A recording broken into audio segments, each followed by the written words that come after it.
vous raconter l'histoire d'un magicien qui était aussi un très grand voyageur. Il voyageait de par le monde parce qu'il faisait des spectacles partout dans le monde.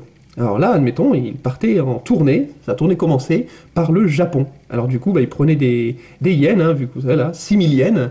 Vous savez probablement que la devise du Japon, c'est le yen, voilà, un billet de 2000 yens. Alors, il fait sa tournée au Japon, et puis ensuite, il part directement de Tokyo à Londres, parce qu'il doit faire un spectacle à Londres, en Grande-Bretagne. Et là, dans l'avion, il s'aperçoit, mince, qu'il a oublié de changer ses billets. Il a oublié de changer ses billets en livres sterling. Mais comme il est magicien, voilà, il arrive à les changer en des livres sterling, la devise officielle du Royaume-Uni, avec le visage de sa gracieuse majesté, bien entendu, imprimé sur le billet. Donc là, il arrive à Londres, et puis il peut transformer du coup ses billets. Là, il a 100, 200, 250 livres sterling. Hein, donc ça va, bon, il y a de quoi faire hein, avec 250 livres sterling. Mais là, justement, il lui arrive un pépin. Il lui arrive un pépin, alors ça s'invente pas, à Trafalgar Square. Et à Trafalgar Square, il va être victime d'un coup de Trafalgar, si j'ose dire, vu qu'on va lui voler ses billets. Ah, il y a un pickpocket qui lui vole tous ses billets. Mais comme il est magicien, il se souvient qu'il a le pouvoir de transformer les billets dans la main même du voleur en de vulgaires coupures de presse. Et voilà. Et voilà le travail.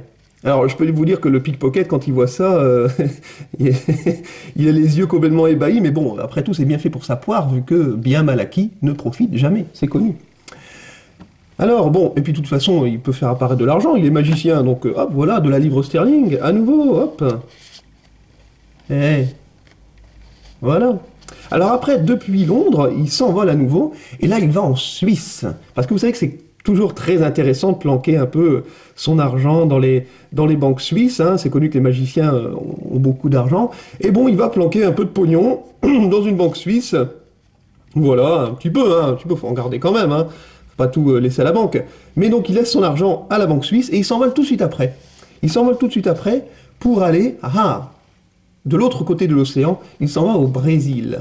Ah ouais, le Brésil. Alors, il va au carnaval de Rio. Alors, au Brésil, on peut vivre avec peu de sous, hein. La vie n'est pas très très chère au Brésil, donc il dépense un petit peu d'argent forcément, mais après il repart hein, tout de suite après avec son argent, et il le change à nouveau, parce que là il doit aller aux États-Unis. Ah bah oui, et là forcément il change en dollars.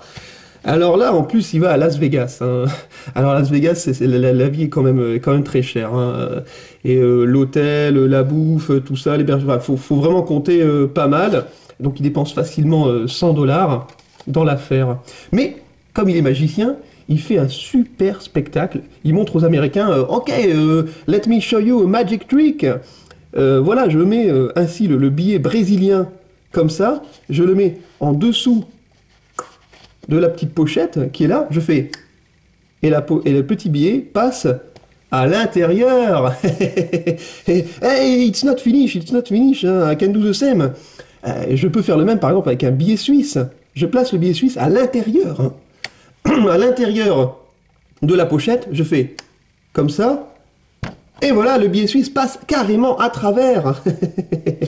Et ouais. Alors, forcément, il gagne plein d'argent à Las Vegas avec son tour de magie. Et là, il peut rentrer en Europe. Et là, il doit changer son argent en euros, vu que la devise de l'Europe, c'est l'euro, forcément.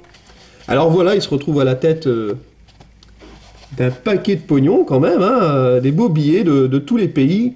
Mais bon, il faut quand même faire très attention dans la vie, parce que c'est vrai que l'argent c'est très vite dépensé. Même si vous le mettez de côté comme ça dans votre portefeuille, sur le côté, c'est tout de même vite dépensé, surtout quand on voyage. Surtout quand on voyage, parce qu'il y a des tas de frais, l'avion, l'hôtel, le taxi, je vous en parle pas, et l'argent disparaît très vite. Regardez là, par exemple, j'ai déjà plus rien.